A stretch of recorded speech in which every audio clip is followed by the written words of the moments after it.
ہفتے میں کم از کم ایک پارے کی تلاوت کی ہو. ہے کوئی ایسا مرد مجاہد جس نے پچھلے ہفتے میں کم از کم ایک پارے کی تلاوت کی ہو؟ بہت کم لوگ ایسے ہوں گے جنہوں نے کم از کم ایک پارے کی تلاوت کی ہو. حق تو تھا کم از کم 7 پارے پڑھنے کے ساتھ ہو. ایک پارہ کم از کم جس نے ایک پارے کی تلاوت کی ہو. اور جنہوں نے کم از کم ایک پارے کی تلاوت کی ہو ان میں سے بھی کوئی ایسا شخص ہے جس نے قرآن کریم کا کم از کم ایک صفحہ ترجمے کے ساتھ پڑھا اور تفسیر کھول کر علماء کے ساتھ رابطے میں رہ کر اس آیت کو سمجھنے کی کوشش کی ہو کہ میرا رب مجھ سے کیا کہہ رہا ہے. قرآن کا نزول صرف اور صرف میری ہدایت کے لیے ہوا تھا. اس ہدایت کو پانے کے لیے کیا میں نے قرآن کریم کو سمجھنے کی کوشش کی ہے؟ ہم مسلمان ہیں.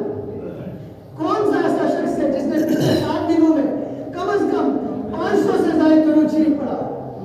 بہت کم لوگ ایسے ہوں گے جنہوں نے کم 500 سے زائد درود شریف پڑھا ہو. ہم کیا منہ دکھائیں گے حضور اکرم علیہ السلام کو قیامت کے دن روز محشر میں جب حضور وہاں پر امتی امتی کر رہے ہوں گے, ہمارے لیے التجا کر رہے ہوں گے, ہمارے لیے دعائیں کر رہے ہوں گے, انبیاء بھی اپنی فکر میں مصروف ہوں گے, نفسی نفسی کر رہے ہوں گے, یا اللہ آج مجھے بچا لے, میں دوسروں کے لیے ذمہ وار نہیں ہوں, آج میری خلاصی کر دے. وہاں پر ایک شخصیت ہوگی حضور اکرم محمد رسول اللہ صلی اللہ علیہ وسلم ہوں گے. وہ ہماری سفارش کے لیے سجدے میں رکھ کر رو رہے ہوں گے, یا اللہ میری امت کو بچا لے. ہم وہاں پر کیا منہ دکھائیں گے؟ حوض کوثر میں جب وہ پیالہ ہم نے ہاتھ میں اٹھا کر پینا ہوگا اور جنت کی ابدا کی مزے کی زندگی لوٹنی ہوگی, اس وقت ہم پیالے کو ہاتھ لگانے سے پہلے حضور کو کیا منہ دکھائیں گے؟ پل صراط پر ہم حضور کو کیا منہ دکھائیں گے؟ ہم ایسی امت ہے کہ دن میں 100 مرتبہ بھی درود شریف پڑھا نہیں جاتا. ہمارے چہروں پر داڑیاں بھی سب سجائی جاتی ہیں, ہمارا لباس سنت کے مطابق نہیں ہو جاتا. سروں پر ٹوپیاں کم از کم چھوٹی سی سنت ہے, سروں پر ٹوپیاں ہمارے سروں پر نہیں آئی تھی. ہم کیا جواب دیں گے؟ کیا حضور ہمیں پہچانیں گے؟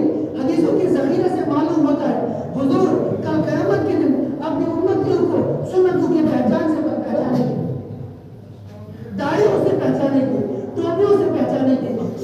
جو حضور کے جو فرائض اور سنت کے مطابق جو وضو کے ارکان ہیں ان سے پہچانیں گے کہ یہ میرا امت ہے. ہم کس طریقے سے اپنا منہ دکھائیں گے؟ بغیر داڑھیوں والا منہ معاف کیجیے گا, ہمیں 60 طبقہ داڑھی کاٹنے والا. کسی کو یہ بات بری نہ لگے, میں کسی کو گالی نہیں کاٹ رہا, کسی کو برا بلا نہیں کیا, دین اور شریعت کے مطابق آپ کے سامنے ایک بات رکھ رہا ہوں. ہم کیا منہ دکھائیں گے حضور کو؟ یہی داڑھی کٹا ہوا منہ دکھائیں, بغیر سروں کے بغیر ٹوپیوں کے سر دکھائیں, بغیر دستاروں کے سر دکھائیں, بغیر سنتوں کی زندگی دکھائیں گے کہ ہم جنت میں جانے کے لائق ہیں. ہم ہیں اس طرح کہ ہم جنت میں جانے والے ہیں؟ ہرگز نہیں. ہم نے اپنی زندگیوں کو بدلنا پڑے گا. ہمارا اخلاق کیسے ہے آج؟ حدیث میں آتا ہے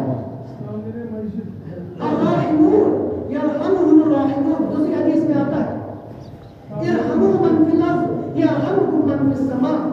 حدیث کا مطلب یہ ہے کہ جو رحم کرنے والا ہے, جو رحم دل شخص ہوتا ہے, اس پر رحمان بھی رحم کرتا ہے. اور زمین پر جو لوگ ہیں ان پر رحم کا برتاؤ کرو, ان کے ساتھ نرم دلی کا نرمی کا برتاؤ کرو. جو آسمانوں میں ہے یعنی اللہ رب العزت رب الجلال وہ تم پر رحم کرے. آج ہمارا دکاندار طبقہ کتنا بے رحم ہو چکا ہے, ہمارے دفاتر میں ملازم لوگ کتنے بے رحم ہو چکے ہیں. حرام سے نیچے کوئی بات کرتے ہی نہیں, دکاندار بھی حرام سے نیچے کوئی بات کرتا نہیں. جھوٹ ہمارے دفتروں میں, جھوٹ ہمارے ہسپتالوں میں, ڈاکٹر تک لوگ جھوٹ بولتے ہیں. دکاندار تو جھوٹ بولتے ہیں, ڈاکٹر لوگ جنہوں نے کسی کا علاج کرنا ہوتا ہے وہ بھی جھوٹ میں مبتلا ہے. کمشنوں پر دوائیاں دے رہے ہوتے ہیں, لیب والے کو 1000 روپے میں سے 300-400 روپے لے رہے ہوتے ہیں, مفت کا ٹیسٹ لکھ کر دیتے ہیں. ہم سب اس چیز کو جانتے ہیں, لیکن مسئلہ کیا ہے؟ دینداری ہمارے طبقے میں آئی ہوئی نہیں, گھرانوں میں دینداری آئی ہوئی نہیں. ہم میں سے کتنے لوگ اچھے اخلاق کے حامل ہیں؟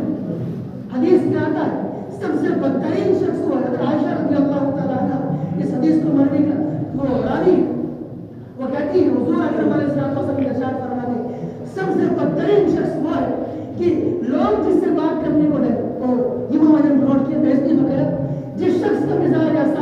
انسان بات کرنے سے ڈرے اور انسان اس سے بات سامنے رکھنے سے ڈرے. وہ سمجھ